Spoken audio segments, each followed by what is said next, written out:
किया झांसी से, जहां युवा कार्यक्रम और खेल विभाग भारत सरकार के निर्देशानुसार जिला से राज्य एवं राज्य से राष्ट्रीय स्तर पर होने वाली युवा उत्सव कार्यक्रम की श्रृंखला में बुंदेलखंड विश्वविद्यालय के सहयोग से परिसर में स्थित गांधी सभागार में अपनी परंपरा एवं विरासत पर गर्व करें थीम पर जिला स्तरीय युवा उत्सव कार्यक्रम का आयोजन संपन्न हुआ। कार्यक्रम के मुख्य विकास अधिकारी जुनेद अहमद IAS रहे। कार्यक्रम का शुभारंभ मां सरस्वती के चित्र पर माल्यार्पण एवं दीप प्रज्वलन के उपरांत किया गया। मुख्य विकास अधिकारी जुनेद अहमद IAS ने कहा कि हमारे जीवन में जितनी कठिनाइयाँ आती हैं उन्हीं से हमारे जीवन में निखार आता है। हमारी संस्कृति एवं विरासत बहुत प्राचीन है। हमारे यहाँ लगातार त्योहारों की श्रृंखला है। इसका सबसे बड़ा कारण है हमारी संस्कृति की विशालता।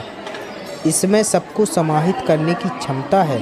उन्होंने युवाओं का आह्वान किया कि जीवन में आने वाली कठिनाइयों के लिए तैयार रहें तथा अपने लक्ष्य के प्रति समर्पित रहें।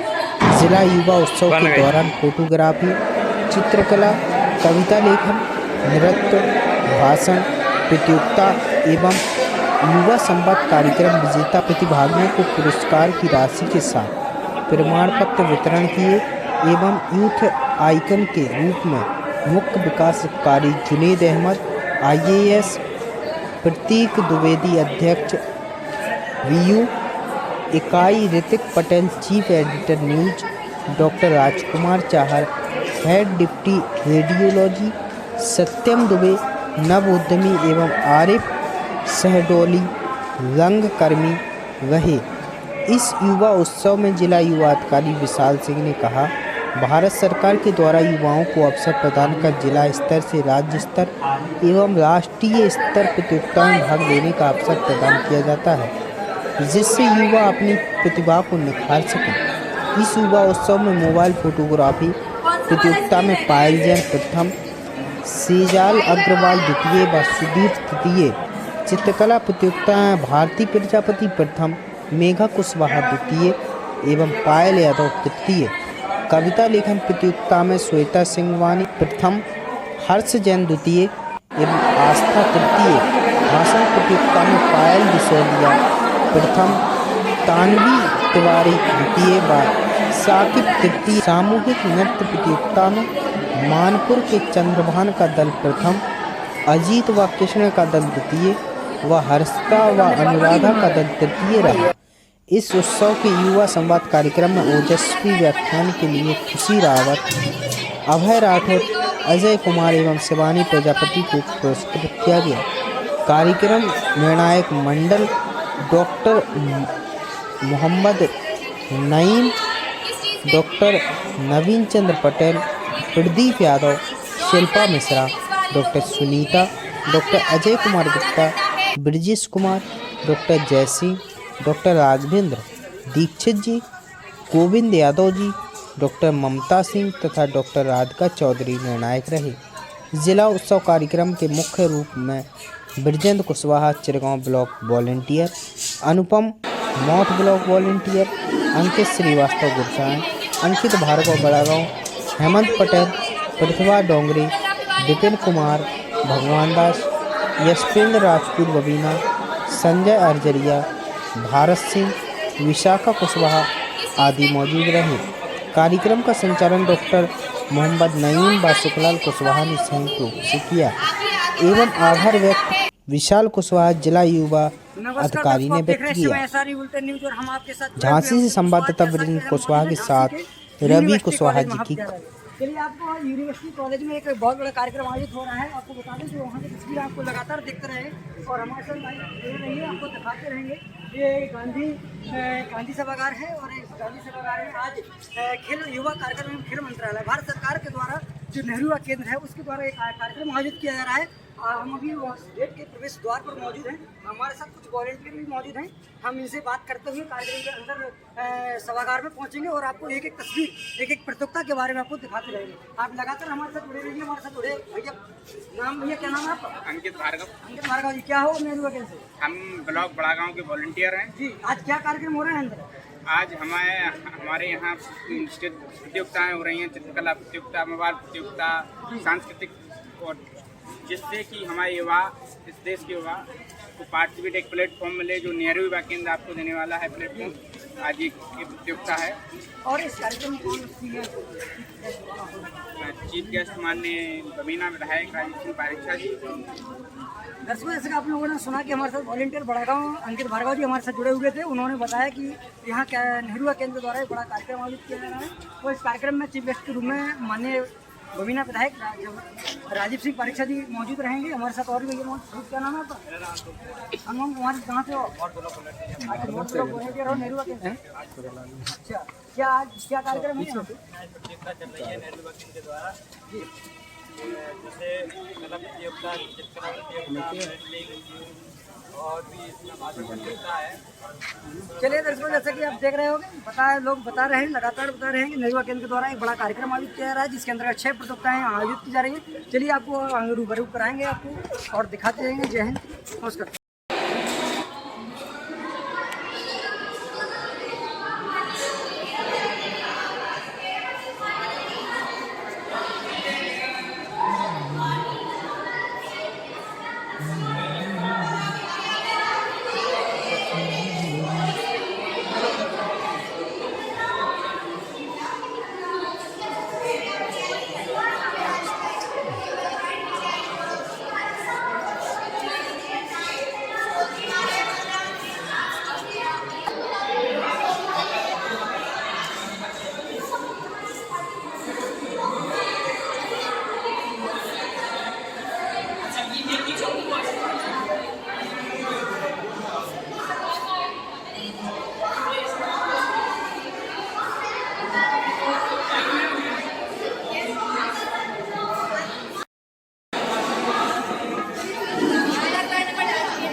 आपको लेना किसमें पार्टिसिपेट किसमें करना है? पेंटिंग में काटना। जल्दी जल्दी।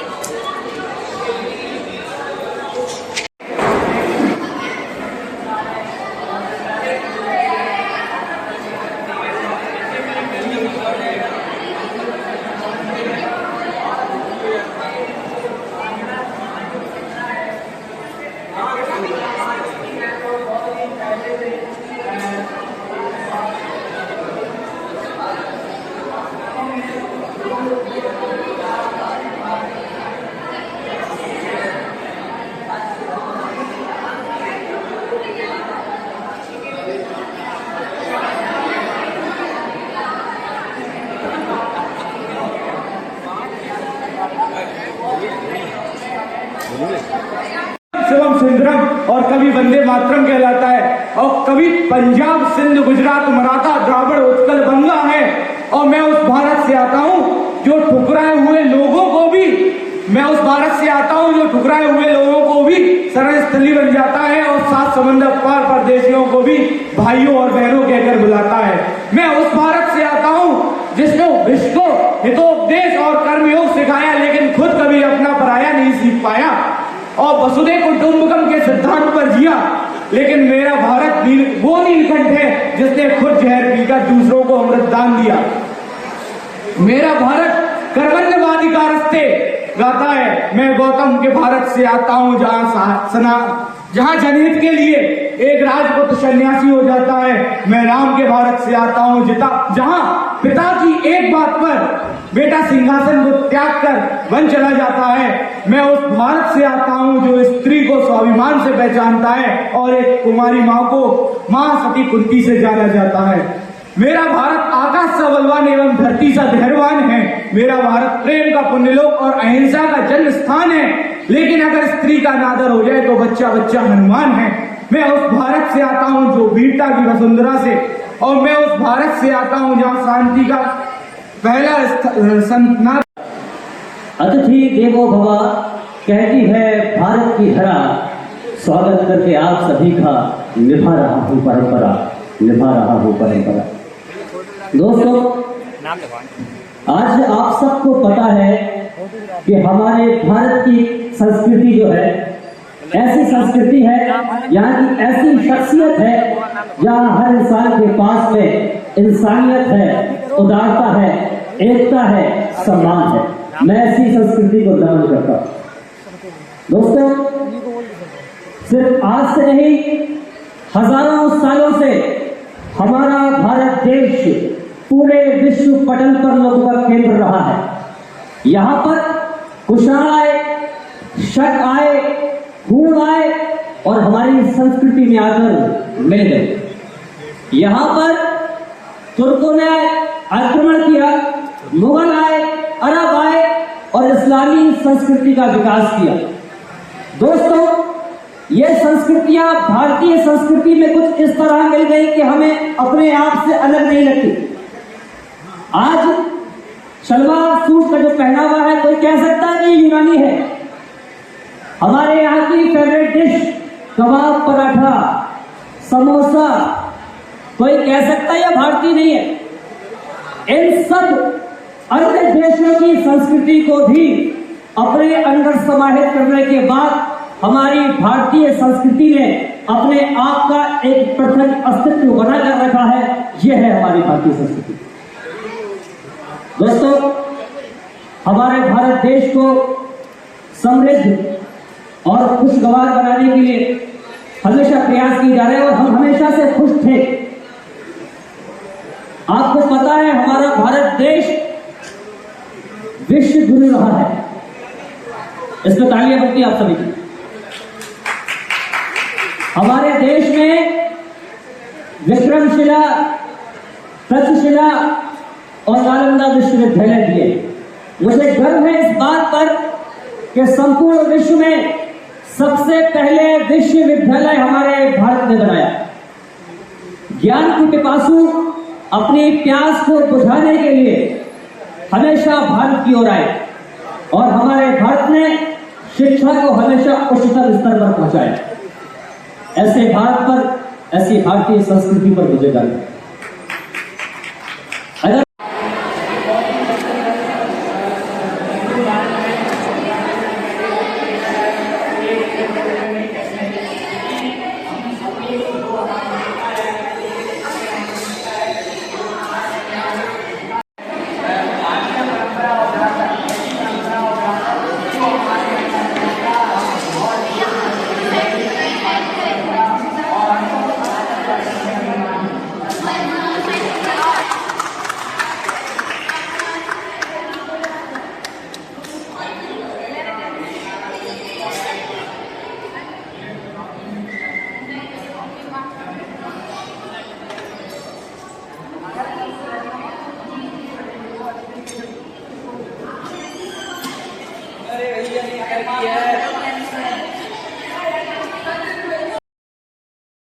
अपनी परंपरा और विरासत पर गर्व करें। इस थीम के ऊपर बच्चे कविता लिख रहे हैं, उसके निर्णय किए जाएंगे। उसके अलावा जो अगली हमारी प्रतियोगिता होगी वो चित्रकला प्रतियोगिता होगी।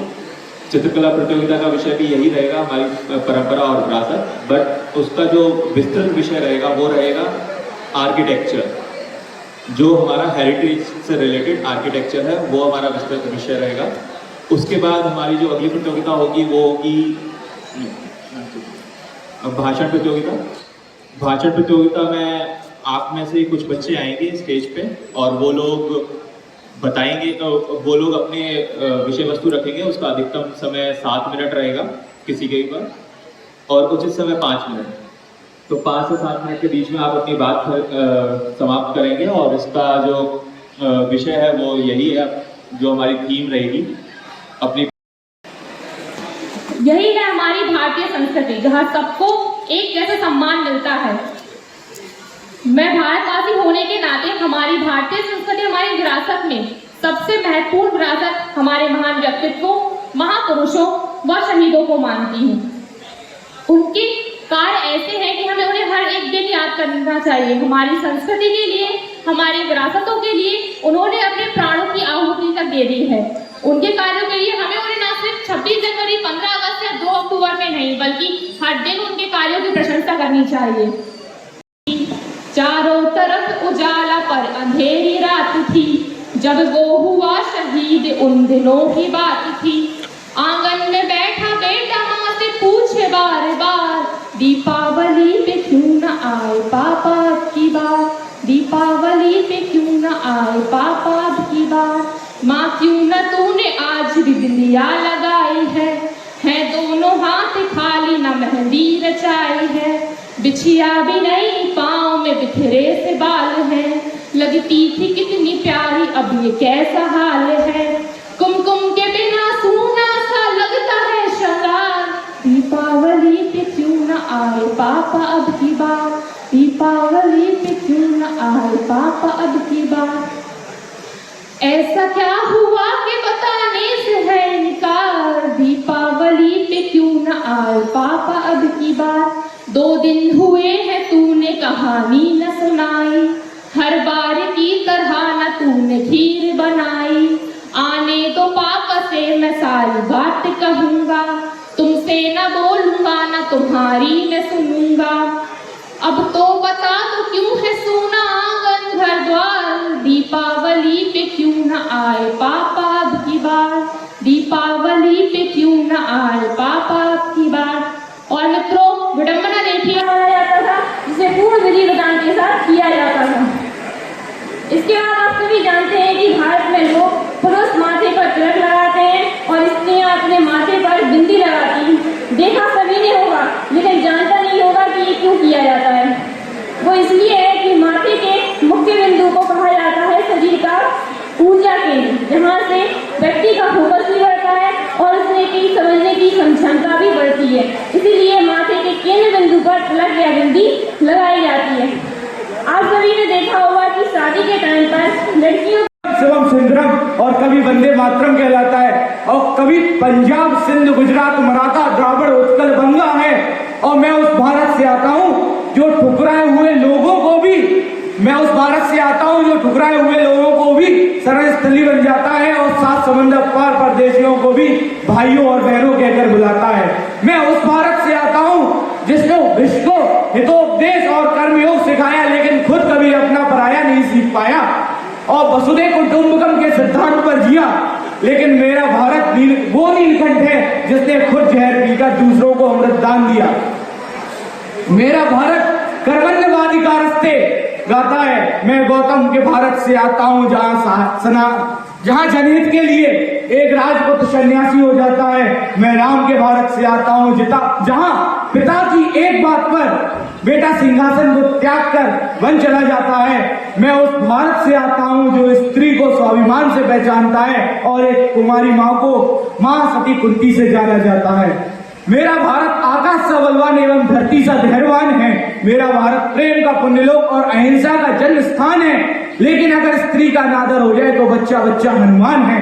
मैं उस भारत से आता हूँ जो वीरता की वसुंधरा से, और मैं उस भारत से आता हूँ जहाँ शांति का पहला संतना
कहती हैं कि ऋतिक तुमको पढ़ना बहुत ज़रूरी है। मैं मानता हूँ पढ़ना ज़रूरी है, लेकिन पढ़ना क्या है कि समाज का हर एक परीक्षा का एक मिनिमम क्वालिफिकेशन होता है। जैसे कि अगर मैं बात करूं कि असिस्टेंट प्रोफेसर भी यहाँ कई लोगों को बनना होगा, तो हमें बताया क्या जाता है कि आपको खाली नेट और आपको जो है पीएचडी करना उसकी मिनिमम क्वालिफिकेशन है। लेकिन हकीकत यह है कि नेट और पीएचडी केवल मिनिमम क्वालिफिकेशन है। जब आप नेट और पीएचडी क्वालिफाई करके किसी भी असिस्टेंट प्रोफेसर के एग्जाम में बैठते हैं तो आपसे यही कहा जाएगा कि भाई ये तो आपकी मिनिमम क्वालिफिकेशन है, इसके अलावा आपने किया क्या। क्योंकि जो उस परीक्षा में लोग शामिल हो रहे हैं उनके पास ही मिनिमम क्वालिफिकेशन हर एक के पास है, लेकिन आपके पास उसके एक्स्ट्रा उसके एवज, जैसे कि तमाम ऐसे कार्यक्रम इकोफिल क्लब कराता है जिनमें स्टूडेंट्स को एक्स्ट्रा करिकुलर एक्टिविटी के लिए पार्टिसिपेट करता है। गवर्नमेंट की जो आज आप लोग देख रहे हैं एक कार्यक्रम है जो कि अपना नेहरू युवा केंद्र के द्वारा कराया जा रहा है, जिसमें भाषण प्रतियोगिता, कवि लेखन प्रतियोगिता, कविता लेखन, चित्रकला, तो इनके द्वारा जो मिलने वाले सर्टिफिकेट हैं वो बहुत काम की चीज होते हैं। ये हमने यहाँ पार्टिसिपेट किया, इसकी फोटो खिंचा ली, ये हमारे लिए महत्वपूर्ण नहीं है, बल्कि इसमें हम शामिल कब हुए जब इसका हमें सर्टिफिकेट हमें मिल जाएगा, वो हमारे लिए, हमारे भविष्य के लिए। तो आप लोग ये विश्वविद्यालय का जो 5 साल का समय है, इसको जितने से जितने ज़्यादा आप लोग एक्सपीरियंस, जितने से ज़्यादा आप लोग सर्टिफिकेट यहाँ पे अरेंज करेंगे, वो कल के दिन आपकी सीवी को एनहेंस करेंगे और उस सीवी के हिसाब से आपको देश और दुनिया की कंपनियां आपको जानेंगी। जाते हैं, लेकिन वहाँ कमी जो हो रही है वो दोनों तरफ से हो रही है। आज विद्यालयों की स्थिति ये है, सर आइंदा जाते रहते होंगे निरीक्षणों पे कि छात्रों की इतनी कमी है और गार्जियंस का। आप अगर अपने बच्चे को शहर में पढ़ा रहे हैं तो आप पेरेंट्स टीचर मीटिंग में जा रहे हैं, वहीं आप अगर अपने बच्चे को प्राइमरी में पढ़ा रहे हैं तो आप अपने बच्चे के टीचर से मिलना नहीं चाह रहे। यहाँ सबसे बड़ा जो फॉल्ट है वो गार्जियंस का है। दूसरी चीज कि आपका गांव, आपका क्षेत्र, आपका नगर, कोई बाहरी आपके नगर क्षेत्र में आके कैसे सरकार के कामों के साथ काम चोरी कर रहा है और आप लोग उसको नजरअंदाज कर रहे हैं। बेशक आपके अगर विद्यालय, सरकारी संस्थानों में कोई भी इस तरह की काम चोरी होती है, आप वो वीडियो दीजिए। मैं अपनी न्यूज की तरह से जितना उसको चला सकता हूँ, और आदरणीय सर बैठे हैं, सर से भी निवेदन करूंगा कि ऐसे शिक्षकों पर अवश्य कार्रवाई।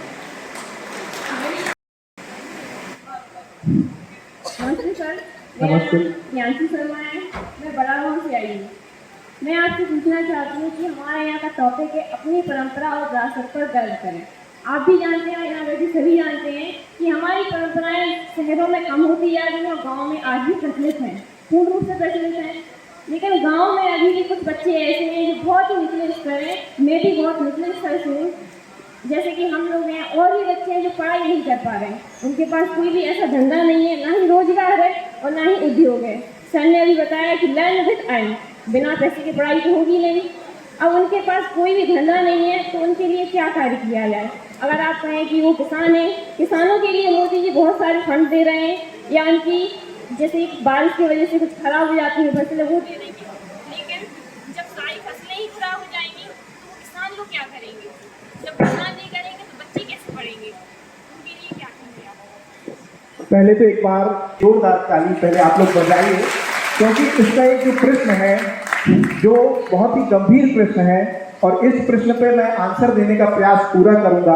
लेकिन एक जिम्मेदारी मैं हमारे IAS अधिकारी जुनेद सर को मैं देना चाहूँगा कि जब आप मंच पे आए तो इस सवाल का, क्योंकि ये सवाल का जो लेवल है वो सर के अनुसार और सर के हिसाब से इसका जवाब दिया जाएगा।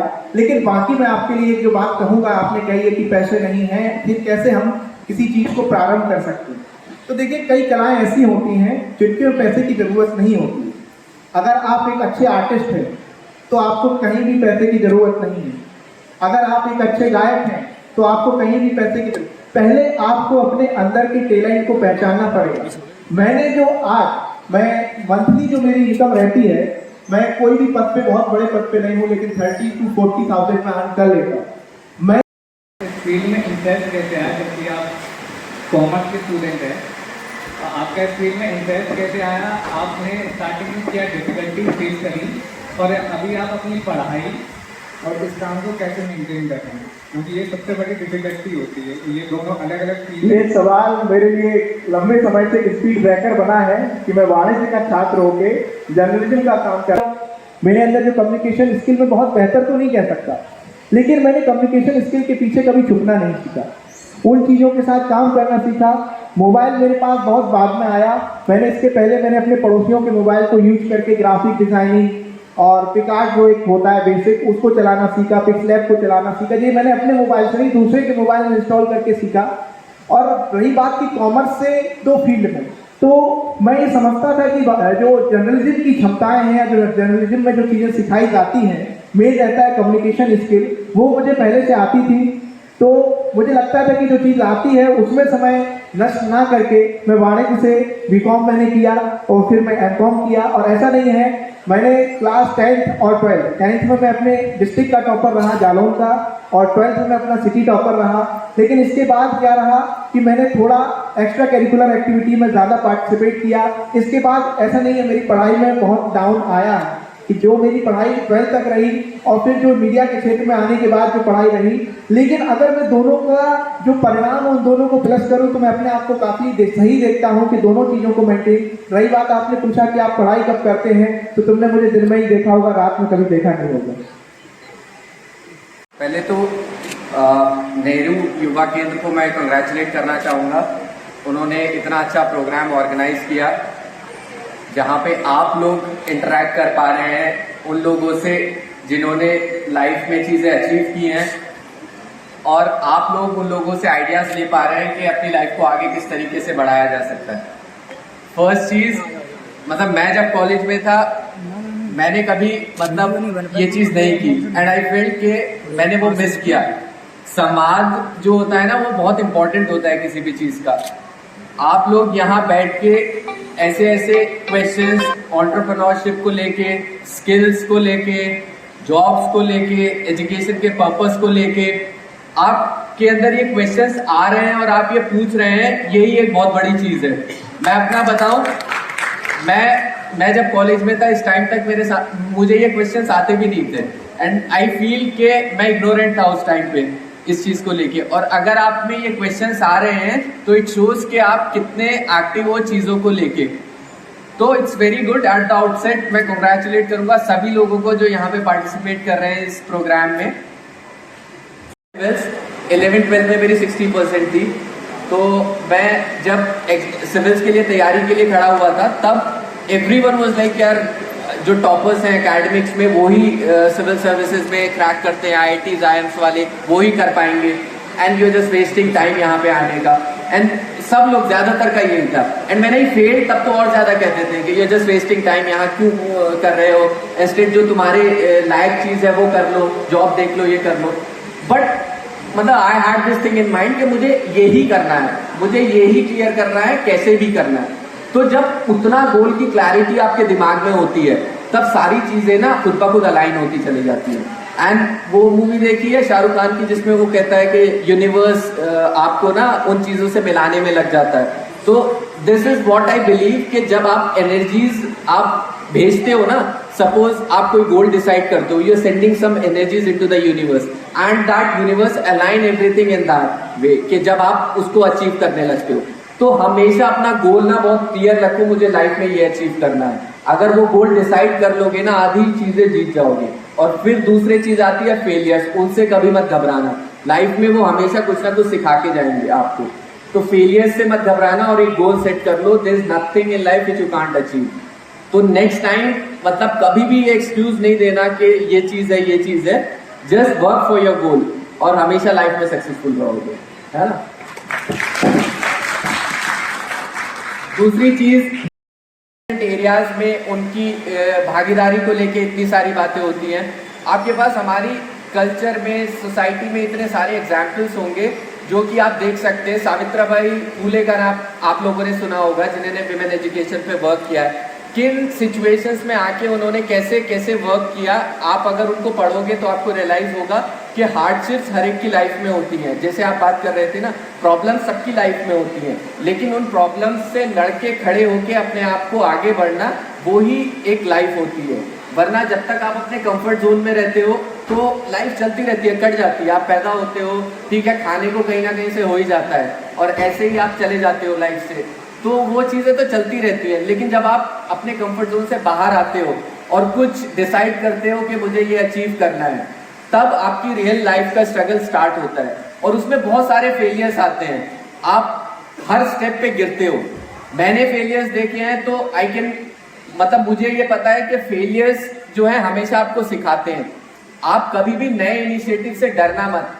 कितना भी लोग आपसे कहें कि ये नहीं हो सकता या आप ये चीज नहीं कर सकते, तो ये मत सोचना कि वो लोग क्या कह रहे हैं। अगर आप सोचते हो आप वो कर सकते हो और सारी दुनिया भी कहती है नहीं होगा, तब भी आप वो स्टेप ले लेना, क्योंकि कोई भी ऐसी चीज नहीं है जो ह्यूमन विल से दूर है।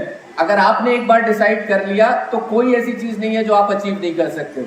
तो आपके क्वेश्चन पे मैं आता हूं कि इतने हार्डशिप्स होने के बावजूद कैसे आगे बढ़ा जाए। एक एस्पेक्ट होता है जो आपने पूछा, किसानों की फसल खराब हो गई, विमेन एजुकेशन के बारे में, वो सारी चीजें मैं आपको बहुत सारी गवर्नमेंट स्कीम्स बता सकता हूँ जो इंश्योरेंस की है, जिसमें अगर फसल खराब हुई है तो पैसा मिलता है, और अगर एजुकेशन नहीं है तो किस तरीके से आप, कस्तूरबा भी है हमारे प्राइमरी एजुकेशन स्कूल्स हैं, बाकी वो हैं। But still I not talk about that, क्योंकि वो रीजंस होंगे सिर्फ फेलियर्स को शो करने का। अगर आपने निश्चय कर लिया ना किसी चीज का, तो कोई भी ऐसी चीज नहीं है जो आपको रोक सकती है उस चीज को लाने से। एंड आई बिलीव कि जब आप डिसाइड करते हो ना कोई चीज, 50% of the work is done there itself. मैं आपको बता दूं, हम लोग 140 करोड़ की पॉपुलेशन का देश है। इसमें कितने ऐसे लोग होंगे, मेजॉरिटी होंगे, जो ये डिसाइड ही नहीं कर सकते कि उनको क्या करना है लाइफ में आगे बढ़ के। तो इसीलिए उनकी प्रॉब्लम वही सबसे बड़ी चीज है। द मोमेंट यू डिसाइड कि मुझे ये करना है and you take a step forward उस चीज को अचीव करने के लिए, 50% of the battle is won there itself. 50% की बैटल रह जाती है जो कि आपके स्ट्रगल से जीती जाती है, और वो ही आपको लाइफ में खुशी देती है। जब आप लाइफ में टर्न करके देखोगे ना पीछे कि क्या अचीव किया। ठीक है, मैं स्कूल गया, कॉलेज गया, पढ़ा, ये सारी चीजें तो नॉर्मल कोर्स में चलती रहती हैं, लेकिन जहां आपने स्ट्रगल किया होगा, जहां आपने अपने कंफर्ट जोन से बाहर आके कोई चीज की होगी, वहां आपको खुशी मिलती है, वहां आपको लगता है कि मैंने लाइफ में कुछ अचीव किया है, और वही चीज आपको सबसे ज्यादा सेटिस्फेक्शन देती है।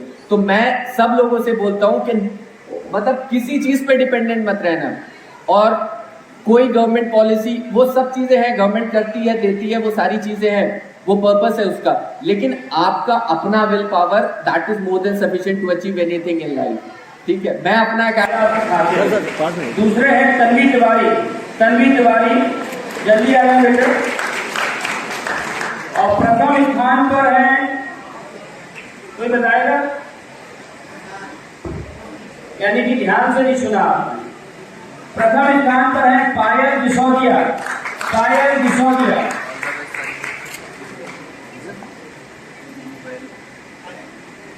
वो भी कर रहा है ना? नहीं, वीडियो। पायल को 5,000 रुपए का पुरस्कार है भारत सरकार की ओर से। हम वीडियो बना रहे हैं।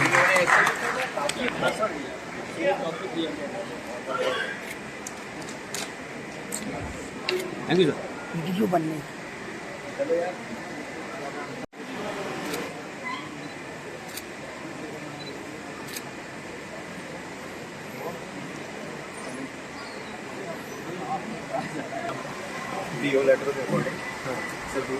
धन्यवाद।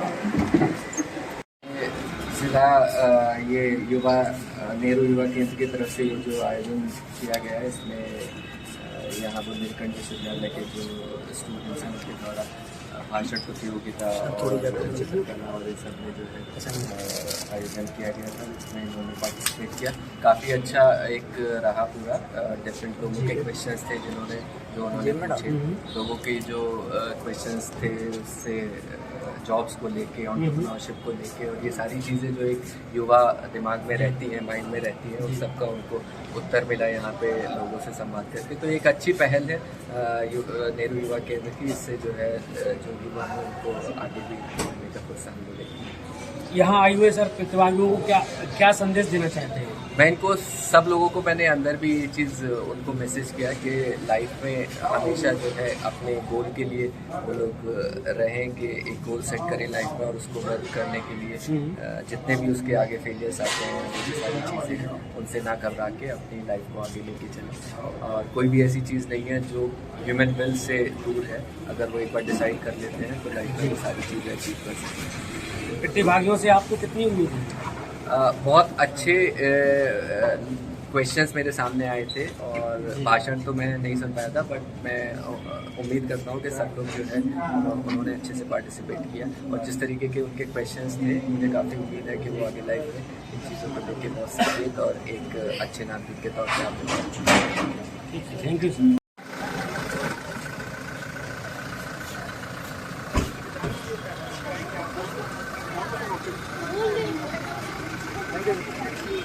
Thank you sir.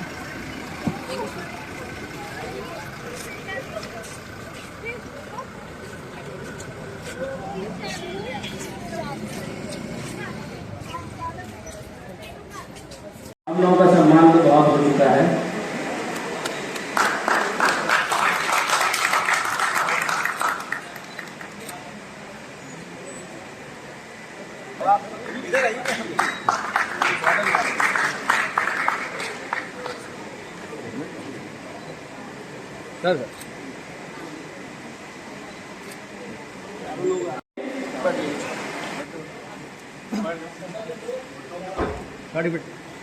घुटनों के बल बैठना है, घुटने टेकना नहीं है।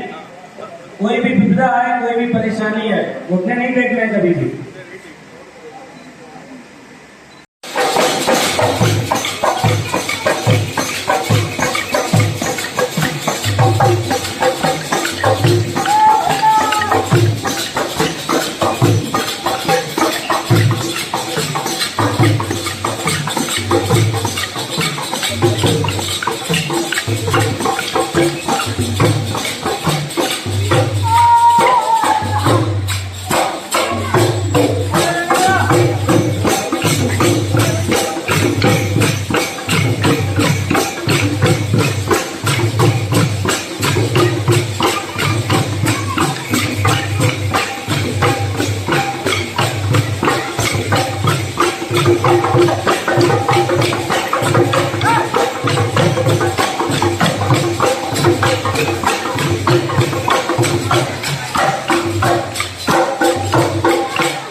SRB बुलेटिन न्यूज, हम आपके साथ जुड़े हुए हैं ब्रजन कुशवाहा। जैसा कि हमने आपको बताया था कि अभी बुंदेलखंड यूनिवर्सिटी में एक खेल मंत्रालय युवा कार्यक्रम के अंतर्गत नेहरू युवा केंद्र के द्वारा एक भव्य कार्यक्रम आयोजित किया जा रहा है, जो कि जिला स्तरीय कार्यक्रम है।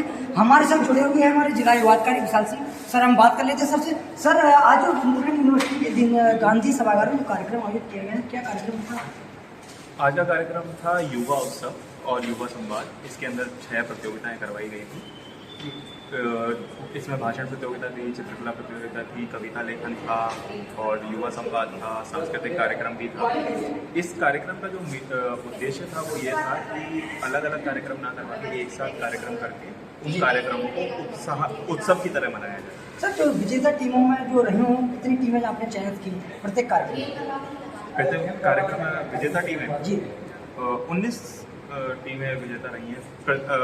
प्रथम, द्वितीय और तृतीय मिला के 6 कार्यक्रम और एक में युवा संवाद में 4। जी सर, जो प्रत्येक जो प्रतियोगिता में जो अव्वल रही हैं टीमें, क्या इनको कहाँ क्या कार्यक्रम आयोजित किया जाएगा? इसमें जो प्रथम और द्वितीय आए हैं उनको राज्य स्तर पर जाने का मौका मिलेगा। युवा संवाद में 4 को राज्य स्तर पर जाने का मौका मिलेगा, जिसका कि ये सर, अभी जो ऐसे प्रथम विजेता रही हैं उन टीमों को क्या दिया गया आपके यहाँ द्वारा कार्यक्रम में? क्या उनको वित्तीय पुरस्कार भी दिए गए हैं नियमानुसार और उनको सर्टिफिकेट, प्रमाण पत्र दिए गए।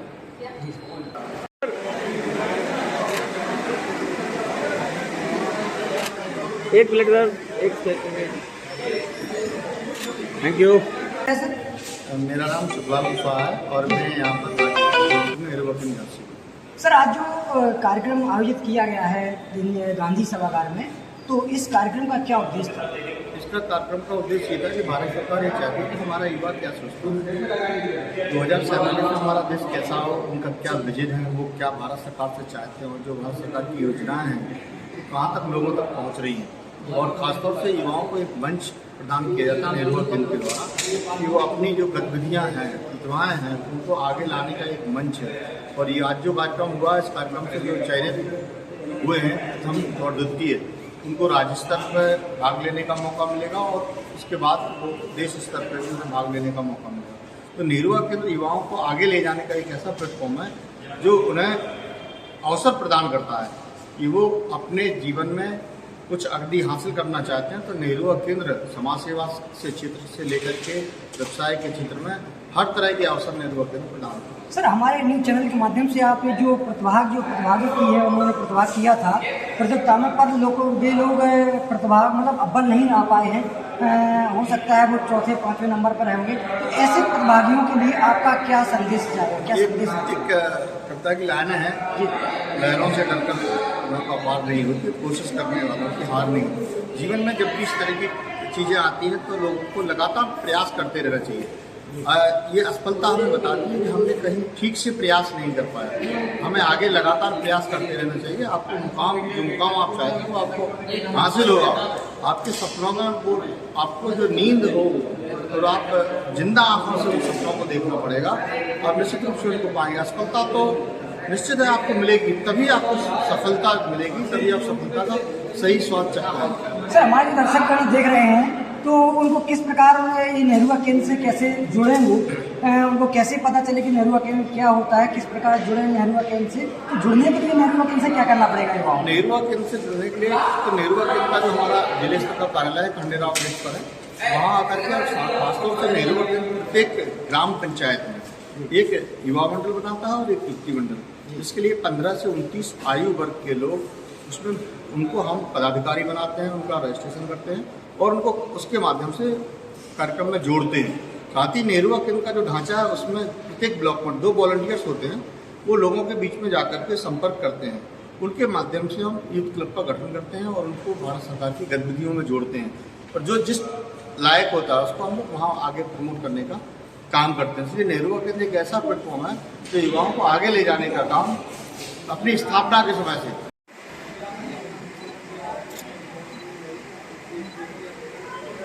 Thank you. द्वितीय स्थान पर सेजल अग्रवाल, नहीं रहना भैया, सेजल अग्रवाल।